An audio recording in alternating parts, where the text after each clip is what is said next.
ನಿಮ್ಮ ಹಳ್ಳಿ ಮಧು YouTube channel ನೋಡ್ತಾರೆ ಎಲ್ಲ ಪ್ರೇಕ್ಷಕರಿಗೆ ಧನ್ಯವಾದಗಳು. ಮತ್ತು ಇವತ್ತು ನಾ ವಿಷಯ ನಿಮಗೆ ಒಂದು ಒಳ್ಳೆಯ ವಿಷಯ ಹೇಳಬೇಕು ಅಂತಲೇ ಈ ಸೂರ್ಯ ಮುಳುಗೋಂಥ ಟೈಮು ಹೊಸ ಹಿಡ್ಕೊಂಡು ಮೇಯಿಸ್ಕೊಂಡು ಹೋಗ್ತಾಯಿದ್ದೀನಿ. ಸೊ ಏನು ಹೇಳೋಕ್ಕಂತ ಇಷ್ಟಪಡ್ತೀನಿ ಅಂದರೆ, ಈಗ ಹೋಯ್ತಾ ಇದೆಯಲ್ಲ ಹಸು, ಇದು ಕೇವಲ 28,000 ರೂಪಾಯಿ ಕೊಟ್ಟು ತಂದಿದ್ದು ನಾನು 4 ವರ್ಷದ ಹಿಂದೆ.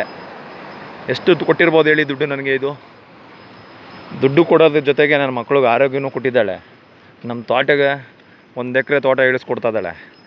ಜೊತೆಗೆ ಈ ಕರು ಹೋಗ್ತಿದೆ ನೋಡಿ, ಇದ್ರ ಬೆಲೆನ 80,000 ರೂಪಾಯಿ ಮೇಲೆ ಕೇಳಿದ್ದಾರೆ. ಅಂದರೆ ಒಳ್ಳೆ ಜಾತಿ ಕುಳ ಹುಟ್ಟಿದೆ, ಒಳ್ಳೆ ಓರಿ ಕೇಳಿ ಕೊಡಿಸಿದ್ದು. ಇದು ಹೆಣ್ಗರು. ಇದನ್ನು ನಾವು ಮೊದಲೇ ನಮ್ಮ 4 ವರ್ಷದಲ್ಲಿ ನಮ್ಮ ಮನೆಗೆ ಮೊದಲು ಹುಟ್ಟಿದ್ದ ಮಹಾಲಕ್ಷ್ಮಿ ಇವಳನ್ನ ನಾನು ಕೊಡಲ್ಲ ಅಂತ ಡಿಸೈಡ್ ಮಾಡಿದ್ದೀನಿ. ಯಾಕಿದೆಲ್ಲ ಹೇಳ್ತಾ ಇದ್ದೀನಿ ಅಂದರೆ, ಇಲ್ಲಿವರೆಗೆ ಫಸ್ಟು ಒಂದು ಓರಿಗೆ ಕೊಟ್ಟಿತ್ತು 28,000 ರೂಪಾಯಿ ಒಂದೇ ವರ್ಷದ. ನನಗೆ ಅಲ್ಲಿಂದ ತಗೊಬಂದು ಒಂದೇ ವಾರದೊಳಗೆ ಒಂದು ಓರ್ಗರ ಹಾಕ್ತು. ಅದನ್ನು 9 ತಿಂಗಳು ಸಾಕ್ತೆ. ಆ ಕರುನೂ ಕೂಡ ತಗೊಂಡೋದ್ರು 30,000 ಕೊಟ್ಟು. ಈಗ ಅದ್ರ ಹೊಟ್ಟೆ ಈಗ ಗಬ್ಬಾಗಿದ್ದಾಳೆ, 5 ತಿಂಗಳು. ಈಗ ಒಂದು ಕರು ಅದ್ರ ಹೊಟ್ಟೆ ಒಳಗಿದೆ ಆಲ್ರೆಡಿ. ಒಂದು ನೋಡಿ ಅಲ್ಲಿ ನಮ್ಮ ಮನೆಗೆ ಹಾಲಿಗೆ ವರ್ಷ ಪೂರ್ತಿ ಹಾಲಿಗೆ ಇಬ್ಬರೂ ರೆಡಿ ಮಾಡ್ತಾಯಿದ್ದೀನಿ. 1 ಎಕರೆಗೆ ಸುಭಾಷ್ ಬಳ್ಳೇಕರ್ ಹೇಳಿರೋದು ಕೇವಲ 1 ಹಸು ಇರಿದ್ರೆ ಸಾಕು ಅಂತ, 30 ಎಕರೆ ಮೇಂಟೈನ್ ಮಾಡ್ಬೋದು ಅಂತ.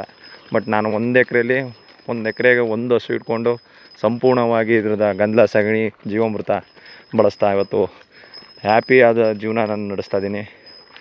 ಯಾವುದು ಜಂಜಾಟ ಇಲ್ದೇ, ಯಾವುದು ಯತ್ನೆ ಮಾಡ್ದೇ ಇಲ್ಲಿವರೆಗೆ ಸಂತೋಷವಾಗಿ ನಾವು ವರ್ಕ್ ಮಾಡ್ತಾ ಹೋಗ್ತಾಯಿದ್ದೀವಿ.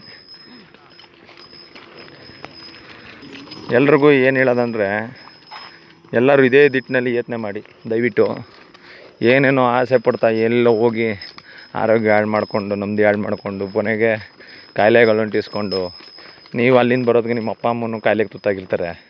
ಸ್ವಲ್ಪ ಯತ್ನೆ ಮಾಡಿ. ನಾನು ಹೇಳೋದನ್ನ ಇವತ್ತಿನ ಜನ್ರೇಷನ್ ತುಂಬ ಹಾಳಾಗಿದೆ. ನಿಮ್ಮ ದುಡ್ಡು ಯಾರ್ಯಾರೋ ತಿಂದ್ಕೊಂಡು ಹೋಗ್ತಾಯಿದ್ದಾರೆ. ಅದೆಲ್ಲ ನಿಲ್ಲಿಸಿ ಸ್ಟಾಪ್ ಮಾಡಿ ಒಂದು ಒಳ್ಳೆಯ ಜೀವನ ನಡೆಸಿ ಅಂತ ನಾನು ಹೇಳೋಕ್ಕೆ ಇಷ್ಟಪಡ್ತೀನಿ. ನನ್ನ ಮಾತು ನಿಮಗೆ ಬೇಜಾರಾಗ್ಬೋದು, ಬಟ್ ನಾನು ಹೇಳ್ತಾ ಇರೋದು ರಿಯಾಲಿಟಿ. ಒಂದು ಸ್ವಲ್ಪ ಯತ್ನೆ ಮಾಡಿ, ಬುದ್ಧಿವಂತರಿದ್ರಿ ಎಲ್ಲ. ನಾನು ಏನು ಹೇಳೋಕ್ಕೆ ಹೋಗ್ತಾಯಿದ್ದೀನಿ ಅನ್ನೋದು ನೀವು ಸ್ವಲ್ಪ ಅರ್ಥ ಮಾಡ್ಕೊಳ್ಳಿ. ಎಲ್ಲ ಕತೆಗಳು ಹೇಳ್ತೀರಾ, ನಾವು ಹಸು ಸಾಕೋಕ್ಕಾಗಲ್ಲ, ಏನೂ ಮಾಡೋಕ್ಕಾಗಲ್ಲ ಅಂತ. ಸ್ವಲ್ಪ ಯತ್ನೆ ಮಾಡಿ.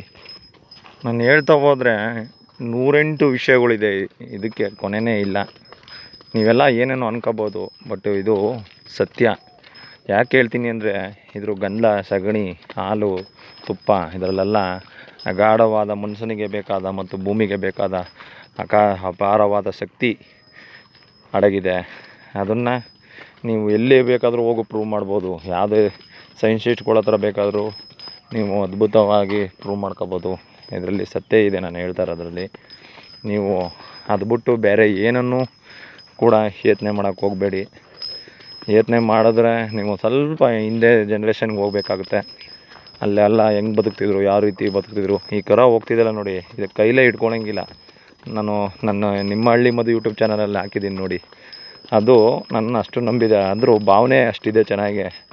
ನಮ್ಮ ಮನೆಯ ಹಿರಿ ಮನುಷ್ಯ, ನಮ್ಮ ಮನೆ ನನ್ನ ಸಾಕಿರೋ ಮಾಲೀಕ ಅಂತ ಅಷ್ಟು ಗೌರವ ಕೊಡುತ್ತೆ ಅದು. ನಾನು ಬಿಟ್ಟು ಎಲ್ಲೂ ಹೋಗಲ್ಲ. ರೋಡಲ್ಲಿ ಸುಮ್ಮನೆ ಎಂಥ ಇದ್ದಿದ್ರೂ ನನ್ನ ಜೊತೆ ವಾಪಸ್ ನನ್ನ ಜೊತೆ ಬರ್ತಾಳೆ. ಅಷ್ಟು ಭಾವನೆ ಇದು ಇಟ್ಕೊಂಡಿದ್ದೆ, ನನ್ನ ಮೇಲೆ ಪ್ರೀತಿ ಇಟ್ಕೊಂಡಿದ್ದೆ. ಅಂದರೆ ನಾನು ಏನು ಹೇಳೋಕ್ಕೆ ಇಷ್ಟಪಡ್ತೀನಿ ಅಂದರೆ, ನಿಮಗೆಲ್ಲ ಇವತ್ತು ಇದು ಕಳೆದೋಗ್ತಿದೆ ಅಂದರೆ ನಾವು ಉಪಯೋಗಿಸ್ತಾರೋ ಆಹಾರಗಳು ಹಂಗಿದೆ. ಆ ಭಾವನೆಗಳು ನಮಗೆ ಸಿಗ್ತಾಯಿಲ್ಲ ಇವತ್ತು. ಇದನ್ನು ನಿಮ್ಗೆ ಹೇಳೋಕ್ಕೆ ಇಷ್ಟಪಡ್ತೀನಿ. ಅದ್ಭುತವಾದ ವಿಷಯಗಳು ಅಡಗಿದೆ ಈ ನಾಟಿ ಹಸುಗಳಲ್ಲಿ. ಅದ್ರ ಮೈಕಟ್ಟಿನಲ್ಲಿ, ಅದ್ರ ನಡಿಗೆಯಲ್ಲಿ, ಪ್ರತಿಯೊಂದು ಇದರಲ್ಲೂ ಇಂಚಿಂಚಲ್ಲೂ ಭೂಮಿಗೆ ಬೇಕಾದ, ಮನಸ್ಸಿಗೆ ಬೇಕಾದ ಎಲ್ಲ ರೀತಿಯ ಸಕಲ ಆರೋಗ್ಯಗಳು ಅಡಗಿದೆ.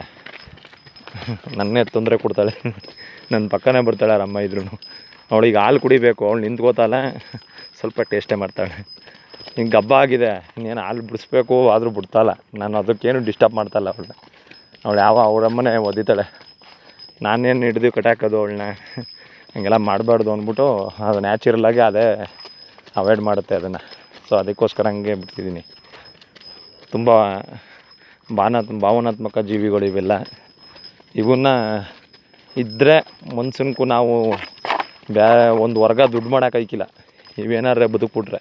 ಸೊ ಅದಕ್ಕೋಸ್ಕರ ಏನು ಮಾಡ್ತಾವ್ರೆ, ಕಾಣದಂತೆ ಟಿಪ್ಪರು ಆಳು ಮೂಳು ಎಲ್ಲೆಲ್ಲೋ ಕಾಣದಂತೆ ಕತ್ಕೊಂಡೋಗಿ ಹೊಡೆದು ಕಡ್ದಾಕ್ತಾರೆ ಇದನ್ನು. ಸೊ ನಮ್ಮ ಮನುಷ್ಯರು ಅಟ್ಲೀಸ್ಟು ಕೆಲವು ವೇದಿಕೆಗಳಲ್ಲಿ ಇದು ಕಂಡುಬಿಟ್ರೆ ಕಾಪಾಡ್ತಾರೆ. ಬಟ್ ಏನು ಆಗುತ್ತೆ ಅಂದರೆ ಭತ್ತದ ಮೂಟೆ ತುಂಬ್ಕೊಂಡೋಗ್ಬಿಡ್ತಾರೆ. ಸೊ ಅವು ಗೊತ್ತಾಗ್ತಾಯಿಲ್ಲ. ದಯವಿಟ್ಟು ರೈತರುಗಳು ವಯಸ್ಸಾದ ಮೇಲೆ, ಆಮೇಲೆ ಇನ್ನೊಂದು ಹೇಳ್ತೀನಿ ನಿಮಗೆ, ವಯಸ್ಸಾಯಿತು ಅಂದ್ಬಿಟ್ಟು ಎಷ್ಟೋ ಜನ ಮಾರಿಬಿಡ್ತಾರೆ. ವಯಸ್ಸಾದಮೇಲೆ ಇದ್ರ ಶಕ್ತಿ ದುಪ್ಪಟ್ಟಾಗುತ್ತೆ. ಎಷ್ಟು ಅಂದರೆ ಅದು ನೀವು ಹೇಳೋಕ್ಕೆ ತೀರ್ದು ಅಷ್ಟು ದುಪ್ಪಟ್ಟಾಗುತ್ತೆ ಇದ್ರದ್ದು. ಸೊ ಅದಕ್ಕೆ ನಿಮಗೆಲ್ಲ ನಾನು ಏನು ಹೇಳೋಕ್ಕೆ ಇಷ್ಟಪಡ್ತೀನಿ ಅಂದರೆ, ಅದಕ್ಕಿಂತ ಹೆಚ್ಚು ಶಕ್ತಿ ಈಗೇನು ನೀವು ಹುಲ್ಲಾಕಿ ಮೇವು ಹಾಕಿ ಬೆಳೆಸಿರ್ತೀರ, ಅದಕ್ಕಿಂತ ಹೆಚ್ಚು ಶಕ್ತಿ ನಮಗೆ ಇದು ಮರಣ ನಂತರ ನಮ್ಮ ಭೂಮಿಗೆ ಸಿಗುತ್ತೆ. ಹೆಂಗೆ ಸಿಗುತ್ತೆ ಅಂದರೆ, ನೀವು ಇದನ್ನು ನಿಮ್ಮ ಭೂಮಿಲಿ ಇದನ್ನು ದಫನ್ ಮಾಡೋದ್ರಿಂದ ಅದು ಶಕ್ತಿ ಅದ್ರ ಮೂಳೆಯಲ್ಲಿ ಅಗಾಧವಾದ ಶಕ್ತಿಗಳು ಭೂಮಿಗೆ ಸೇರಿಕೊಳ್ಳುತ್ತೆ. ನಿಮ್ಮ ಭೂಮಿಲೇ ಹಾಕ್ಕೊಂಡ್ರೆ ಅಗಾಧವಾದ ಶಕ್ತಿ ಭೂಮಿಗೆ ಸೇರಿಕೊಳ್ಳುತ್ತೆ.